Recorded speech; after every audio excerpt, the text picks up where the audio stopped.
কালিয়াকৈরে বিএনপির মৌন মিছিল ও সংক্ষিপ্ত সভা। মোহাম্মদ দেলোয়ার হোসেনের পাঠানো তথ্য ভিডিওচিত্রে দেখুন বিস্তারিত।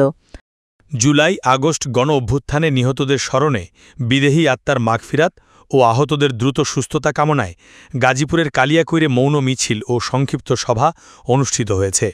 শুক্রবার বিকেলে সফিপুর ঢাকা-টাঙ্গাইল মহাসড়কে উপজেলা ও পৌর বিএনপি অঙ্গ ও সহযোগী সংগঠনের উদ্যোগে এ কর্মসূচি অনুষ্ঠিত হয়। সভায় সভাপতিত্ব করেন কেন্দ্রীয় বিএনপির সহশ্রম বিষয়ক সম্পাদক হুমায়ুন কবির খান। অনুষ্ঠান সঞ্চালনা করেন পৌর বিএনপির সাবেক সিনিয়র যুগ্ম সম্পাদক সাইজুদ্দিল আহমেদ। প্রধান অতিথি ছিলেন বিএনপির ঢাকা বিভাগীয় সাংগঠনিক সম্পাদক কাজী সায়েদুল আলম বাবুল। প্রধান বক্তা হিসেবে বক্তব্য রাখেন কেন্দ্রীয় বিএনপির নির্বাহী সদস্য মুজিবুর রহমান, উপজেলা বিএনপির সাবেক সভাপতি ভিপি মোহাম্মদ হেলাল উদ্দিন প্রমুখ।